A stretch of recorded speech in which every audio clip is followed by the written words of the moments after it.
रामकृष्ण हरी मंडळी, मी अंकिता तुम्हा सर्वांचं खूप खूप मनापासून स्वागत करते आपल्या आजच्या ब्लॉगमध्ये।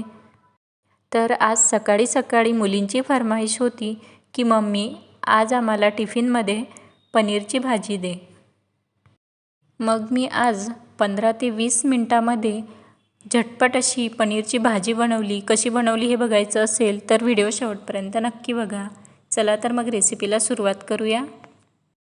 इथे माझ्याकडे 1 पाव एवढं पनीर होतं।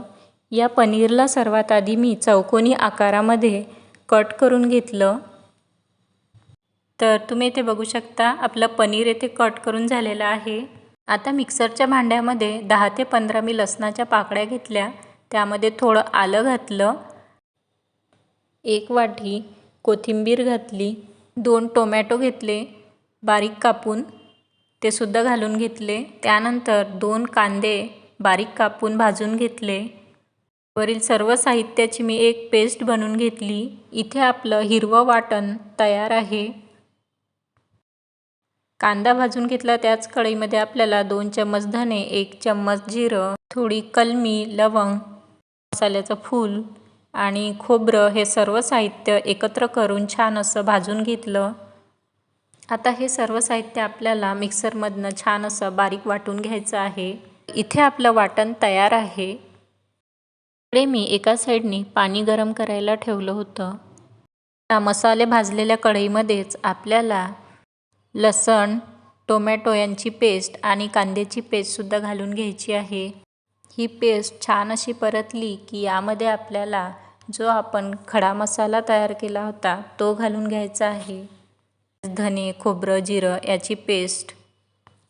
ही पेस्ट छान अशी परतली गेली की यामध्ये आपल्याला काही मसाले घालायचे आहे। त्यामध्ये हळद घालायची पाव चम्मच, 1 ते 1.5 चम्मच लाल तिखट घालायचं आहे, 2 चम्मच आपल्याला गरम मसाला घालायचा आहे। सर्व मसाले छान असे परतून घ्यायचे आहेत। ते छान तेलामध्ये परतल्या गेले की यामध्ये आपण जे गरम पाणी तयार केलं होतं ते घालायचं आहे।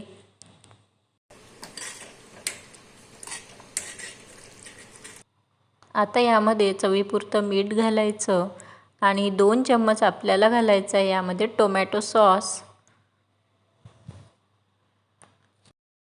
भाजीला छान उकळी आली की यामध्ये पनीर घालून घ्यायचं।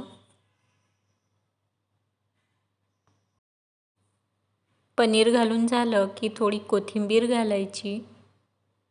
तर तुम्ही येथे कसुरी मेथी असेल तुमच्याकडे तर ती सुद्धा घालू शकता। सर्वात शेवटी थोडं पनीर आपल्याला किसून घालायचं आहे।